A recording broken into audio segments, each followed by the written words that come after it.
महामहिम राष्ट्रपति द्रौपदी मुर्मू आज धनबाद के IIT ISM द्वारा आयोजित 45वां दीक्षांत समारोह में बतौर मुख्य अतिथि शिरकत की।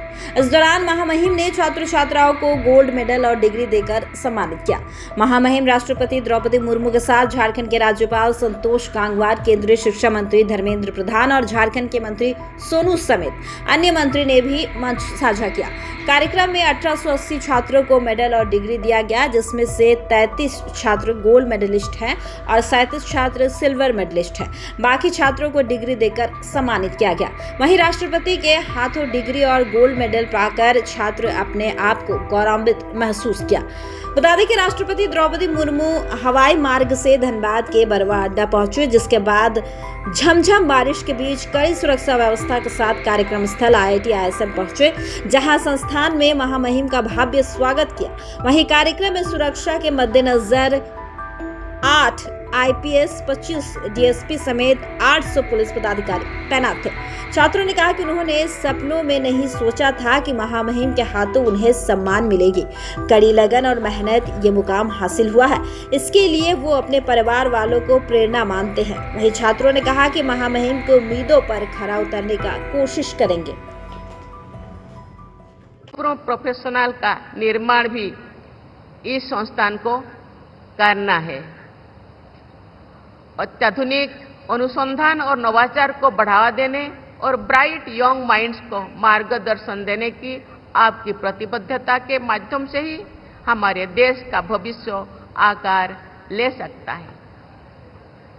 आज देश और विश्व में जलवायु परिवर्तन और संसाधनों की कमी से लेकर डिजिटल डिस्ट्रप्शन और सामाजिक असमानता को तक अनेक जटिल और तेजी से बढ़ती हुई चुनौतियां हैं। ऐसे स्थिति में IIT ISM जैसे संस्थान का मार्गदर्शन और भी अधिक महत्वपूर्ण है। आपको ये सुनिश्चित करना है कि ये संस्थान नए और स्थायी समाधान खोजने में अग्रणी भूमिका निभाए। भारत ने पिछले कुछ वर्षों में तकनीकी क्षेत्रों में उल्लेखनीय प्रगति की है। अनेक क्षेत्रों में भारत ने वैश्विक स्तर पर अपनी पहचान बनाए है। इस विकास में IIT और अन्य उच्च शिक्षण संस्थानों की भूमिका महत्वपूर्ण रही है। IIT संस्थान न केवल गुणवत्तापूर्ण इंजीनियरिंग शिक्षा प्रदान करते हैं, बल्कि अनुसंधान, नवाचार और स्टार्टअप कल्चर को भी बढ़ावा देते हैं। मुझे ये जानकर प्रसन्नता हुई है कि यहाँ के विद्यार्थी और शोधकर्ता कटिंग एज टेक्नोलॉजीज पर कार्य कर रहे हैं। इन संस्थानों के अलुमिनाई देश और विदेश में तकनीकी क्षेत्रों में नेतृत्व प्रदान कर रहे हैं। भारत की सबसे बड़ी शक्ति हमारे विशाल मानव संसाधन है। देश में युवा जनसंख्या अधिक है। तकनीकी शिक्षा की बढ़ती पहुंच और डिजिटल कौशल का प्रसार भारत को तकनीकी महाशक्ति बनने की ओर अग्रसर कर रहा है। भारत की शिक्षा प्रणाली को और अधिक व्यवहारिक, नवाचार केंद्रित और इंडस्ट्री फ्रेंडली बनाने से देश के युवाओं की प्रतिभा को सही दिशा मिलेगी और उन्हें वैश्विक स्तर पर आगे बढ़ने का अवसर मिलेगा। विश्व स्तर पर प्रतिस्पर्धा करने के लिए R&D को बढ़ावा देने के साथ साथ स्टार्टअप्स को प्रोत्साहन और पेटेंट कल्चर को बढ़ावा देना होगा। शिक्षा में इंटरडिसिप्लिनरी दृष्टिकोण अपनाना भी अत्यंत आवश्यक है, जिससे विद्यार्थी समग्र सोच विकसित कर सके और जटिल समस्याओं के रचनात्मक समाधान खोज सके। प्रिय विद्यार्थियों, मैं आप सबसे कहना चाहूंगी कि आप अपने ज्ञान को केवल व्यक्तिगत उन्नति तक सीमित ना रहने दें, बल्कि जनहित का माध्यम बनाएं।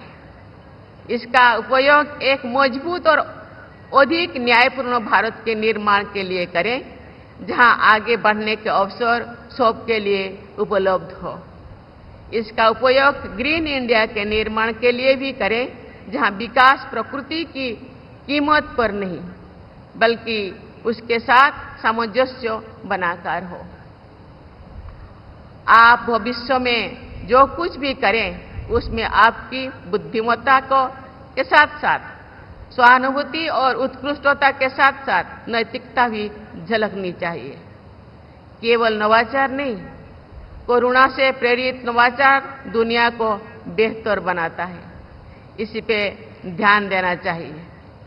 भारत आज जिस ऐतिहासिक परिवर्तन की ओर बढ़ रहा है, आप उसके साक्षी ही नहीं बल्कि निर्माता भी है। मेरी मंगल कामना है कि आपने जो शिक्षा प्राप्त की है वो आपके विचारों को विस्तार दे, आपके उद्देश्यों को उन्नत बनाए और आपको मानवता की सेवा करने के लिए सशक्त बनाए। आप सभी के उज्जवल और सार्थक भविष्य के लिए मेरी हृदय से शुभकामनाएं। बहुत बहुत धन्यवाद। जय हिंद, जय भारत। कैसा लग रहा, सफलता किसे बोला? बहुत अच्छा लग रहा है। कभी अपने सपने में भी, मैंने क्या, मेरे पूरे फैमिली में किसी ने सपने में नहीं सोचा होगा कि हमें राष्ट्रपति के हाथों मेडल मिलेगा। एक तो गोल्ड मेडल मिला, अपने में ही इतनी बड़ी बात होती है, और वो भी ऐसे दिन पर राष्ट्रपति के हाथों में मिलना बहुत बहुत बड़ी बात है। बहुत अच्छा लग रहा है। राष्ट्रपति ने कहा कि 2047 में विकसित भारत का जब ये होगा तो यहाँ की जो यही छात्र है उसमें अहम रोल निभाएंगे। किस तरह से देखते हैं? बहुत बहुत सही बात है। हम ही भारत का फ्यूचर है। हम ही आगे जो करेंगे उस पर ही डिपेंड करेगा कि देश कहाँ जाएगा। तो हम पूरी कोशिश करेंगे कि हम जहाँ भी रहे देश को ध्यान में रखें। हमसे जो कमज़ोर है, हम जहाँ हैं, जहाँ तक वो नहीं पहुँच पाए हैं, यहाँ तक पहुँचने में उनकी भी मदद करें। किसको अपना ये मानना? मेरी माँ, मम्मा अभी यहाँ नहीं है, वो गुजर गई हैं कुछ साल पहले, पर मुझे पता है कि वो जहाँ भी है वो मुझे देख रही हैं और बहुत गर्व कर रही है। और मेरी मम्मा ऐसी थी कि वो जो भी करती थी उसमें बहुत अच्छी थी, और वो उन्होंने हमें वही सिखाया है कि अपने जो भी करो सही से करो, पूरे मन से करो, और आपको सफलता ज़रूर मिलेगी। सुष्मिता मिश्रा। कर रहे हैं कि इतने सालों बाद 4 साल का सफ़र ऐसे तय करना बहुत मुश्किल होता है। हर एक चीज़ झेलनी पड़ती है, हर एक ट्रॉमा जो भी चल रहा है कॉलेज में, हर एक स्ट्रेस लाइफ, क्लासेस वगैरह सब कुछ, तो कैसे डिक्लेयर बहुत मुश्किल होता है। अब उस चीज़ों को ऐसा करने के बाद एक अच्छी सी अचीवमेंट प्रोवाइड करना, वो भी राष्ट्रपति से चीज़ें मिलना, बहुत उसकी बात है, अच्छी बात है। मेरी प्रेरणा मेरे पापा ही है। पापा मम्मी हमेशा रहे मेरी प्रेरणा हर चीज़ के लिए। उन्होंने जो बोला है उस पर किया है मैंने। कभी कोई दिक्कत आई है तो उनका ही साथ दिया है। आगे तो बहुत हर एक फील्ड में अच्छा करना है। जिस फील्ड में मैं अभी हूँ उसमें भी अच्छा करना है, बट और भी एक्सप्लोर करना है। सिविल सर्विस वगैरह देखनी है। Anurag Kumar from IITS Dhanbad, pursuing bachelors of technology mineral and metallurgical engineering.